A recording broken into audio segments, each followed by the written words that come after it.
संध्या के समय घर के मेन द्वार पर दीप क्यों जलाना चाहिए? रहस्य जानकर आप चौंक जाएंगे। भगवान गणेश और माता लक्ष्मी के बीच ये पवित्र संवाद कैलाश पर्वत की उस दिव्य संध्या में हुआ था, जब सूर्य देव अपनी स्वर्णिम किरणों को समेट रहे थे और संपूर्ण सृष्टि एक अलौकिक शांति में डूब रही थी। गणेश जी अपने पिता भगवान शिव के चरणों में बैठे हुए थे। संध्या की बेला में जब समस्त देवलोक दीपों से जगमगा उठा तो उनके मन में एक जिज्ञासा उत्पन्न हुई।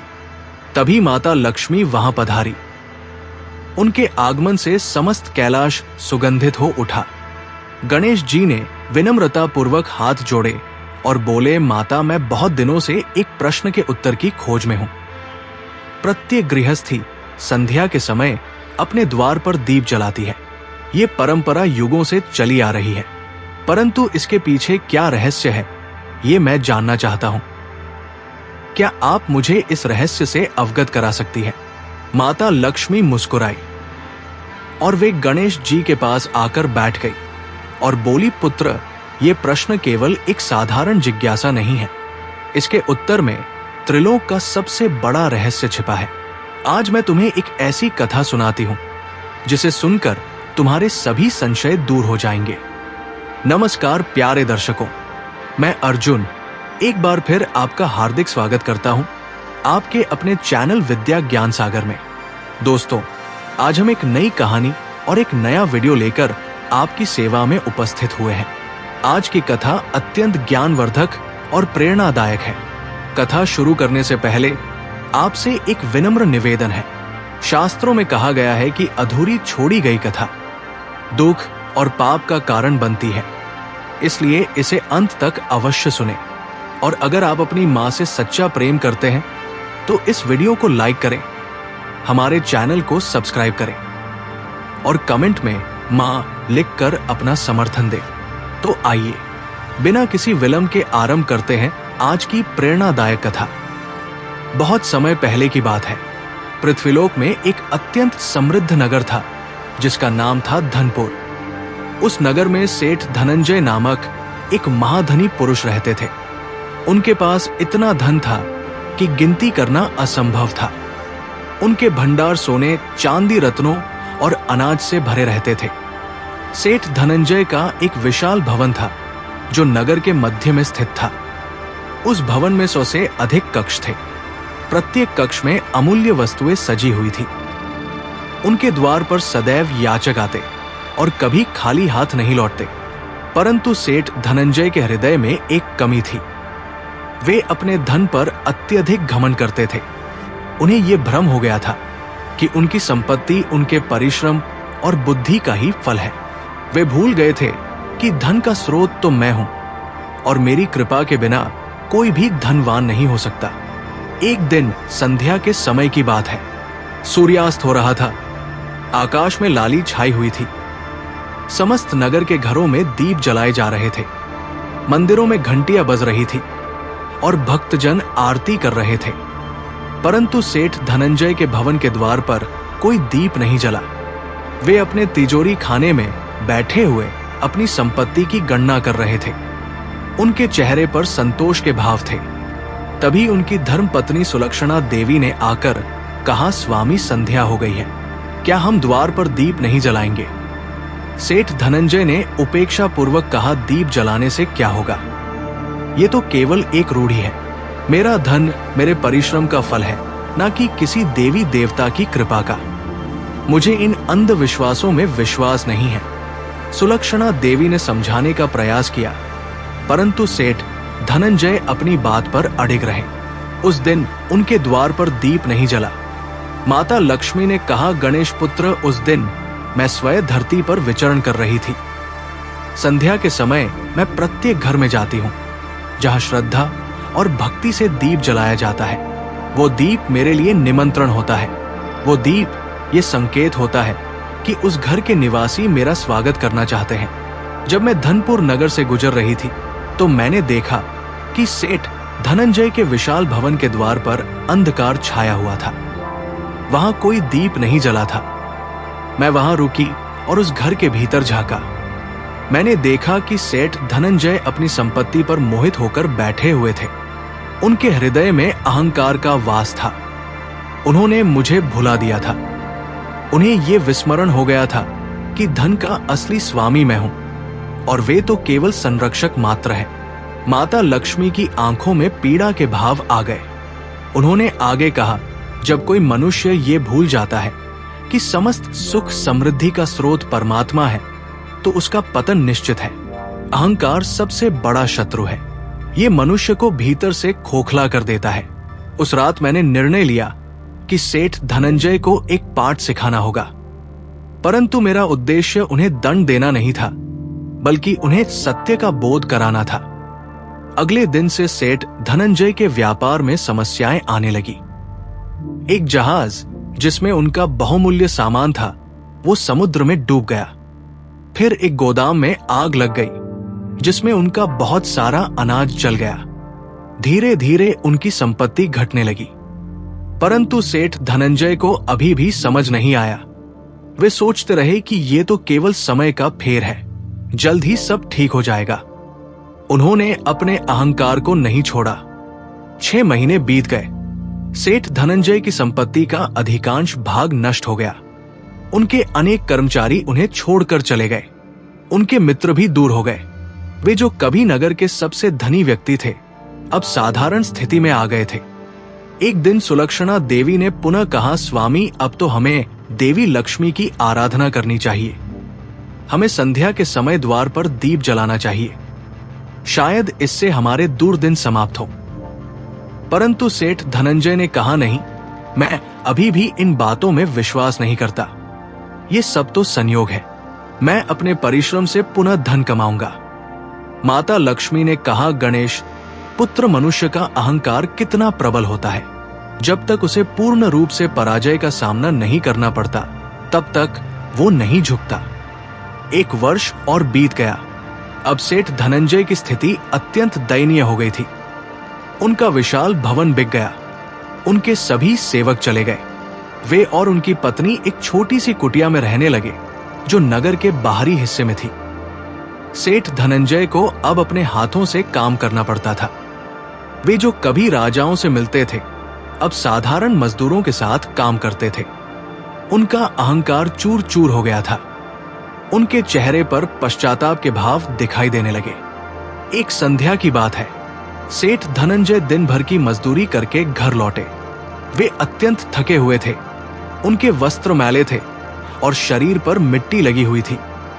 जब वे अपनी कुटिया के पास पहुंचे तो उन्होंने देखा कि सुलक्षणा देवी द्वार पर एक छोटा सा मिट्टी का दीपक जला रही थी। उस दीपक की लौ कांपती हुई जल रही थी। वो बहुत छोटा था, परंतु उसकी रोशनी में एक अद्भुत शांति थी। सुलक्षणा देवी ने दोनों हाथ जोड़े और आंखें बंद करके प्रार्थना की, माता लक्ष्मी, आप सर्वत्र व्याप्त है, आप करुणामयी हैं, हम पर कृपा कीजिए। हमें अपनी भूल का एहसास हो गया है, हम आपकी शरण में हैं। सेठ धनंजय को पत्नी की ये प्रार्थना सुनकर कुछ हुआ। उनके हृदय में एक तीव्र पीड़ा उठी। उन्हें अपना संपूर्ण जीवन एक पल में दिख गया। वे धरती पर गिर पड़े और फूट फूट कर रोने लगे। वे बोले हैं, माता लक्ष्मी, मैं कितना मूर्ख था। मैंने अपने अहंकार में अंधा होकर आपको भुला दिया। मैंने सोचा था कि मेरा धन मेरे परिश्रम का फल है, परंतु अब मुझे समझ आया कि आपकी कृपा के बिना कुछ भी संभव नहीं है। मैंने आपका अपमान किया। मैंने संध्या के दीप को तुच्छ समझा। अब मैं समझ गया हूं कि वो दीप केवल एक परंपरा नहीं है, वो आपके प्रति हमारी श्रद्धा और कृतज्ञता का प्रतीक है। मुझे क्षमा कर दीजिए माता। उस क्षण कुछ अद्भुत घटित हुआ। उस छोटे से दीपक की लौ अचानक तेज हो गई। वो इतनी उज्जवल हो गई कि संपूर्ण कुटिया प्रकाशित हो उठी। एक दिव्य सुगंध वातावरण में फैल गई। माता लक्ष्मी साक्षात प्रकट हो गई। उनका रूप इतना तेजस्वी था कि सेठ धनंजय और सुलक्षणा देवी उन्हें देखकर नतमस्तक हो गए।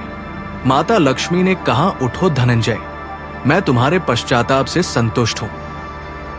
तुमने आज जो पाठ सीखा है वो अमूल्य है। धन केवल संचय करने के लिए नहीं होता। धन का उद्देश्य है कि उससे परोपकार किया जाए, दूसरों की सहायता की जाए, और सबसे महत्वपूर्ण ये याद रखा जाए कि वह परमात्मा की कृपा है।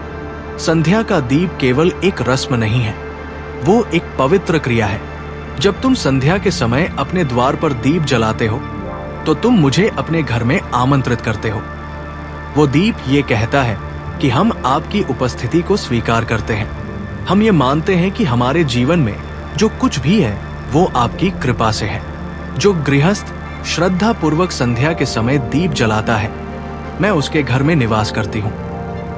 उस घर में सुख, शांति और समृद्धि का वास होता है। परंतु जो अहंकार में अंधा होकर इस परंपरा की उपेक्षा करता है, उसे मैं छोड़ देती हूँ। माता लक्ष्मी ने धनंजय के सिर पर हाथ रखा और कहा, अब तुम पुनः समृद्ध होगे, परंतु इस बार तुम्हारी समृद्धि विनम्रता और कृतज्ञता के साथ होगी। तुम अपने धन का उपयोग परोपकार के लिए करोगे और सदैव ये याद रखोगे कि मैं तुम्हारे जीवन में हूं। माता लक्ष्मी के आशीर्वाद से सेठ धनंजय का जीवन पुनः बदल गया। उन्हें एक नया व्यापार मिला जो तेजी से फला फूला, परंतु इस बार वे पहले से भिन्न थे। उन्होंने एक विशाल धर्मशाला बनवाई जहां गरीब यात्रियों को निःशुल्क भोजन और आवास मिलता था। उन्होंने अनेक खुदवाए मंदिरों का निर्माण करवाया और विधवाओं तथा अनाथों की सहायता की। प्रत्येक संध्या को वे स्वयं अपने द्वार पर दीप जलाते और माता लक्ष्मी की आराधना करते।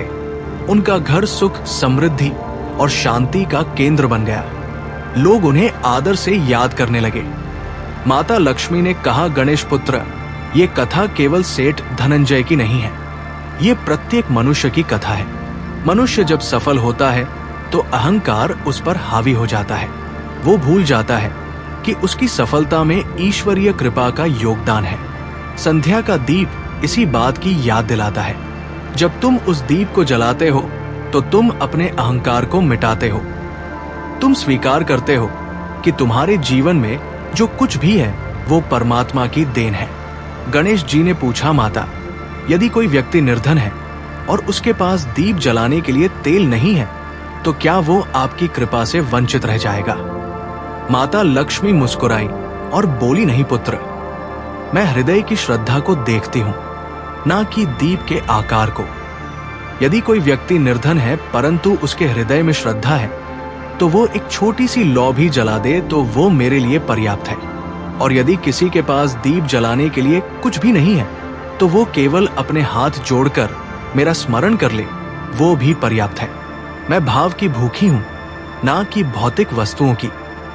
एक सच्चे भक्त का मन का दीप 1000 दीपों से अधिक प्रकाशमान होता है। गणेश जी ने पुनः पूछा, माता, क्या दीप जलाने का कोई विशेष समय है?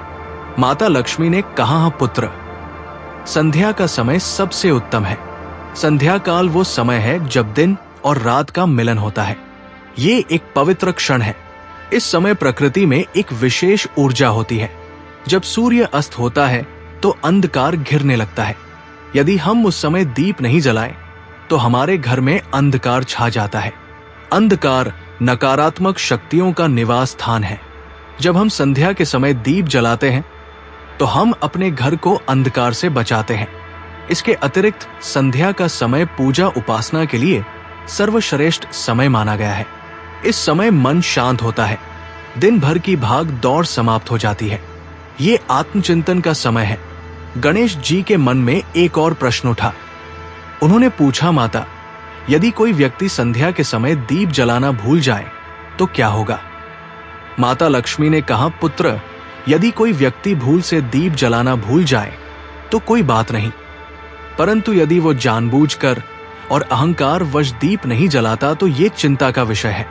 परमात्मा मनुष्य की भूलों को क्षमा कर देते हैं, परंतु अहंकार को नहीं। जो व्यक्ति अहंकार में अंधा होकर परमात्मा को भुला देता है, उसका पतन निश्चित है।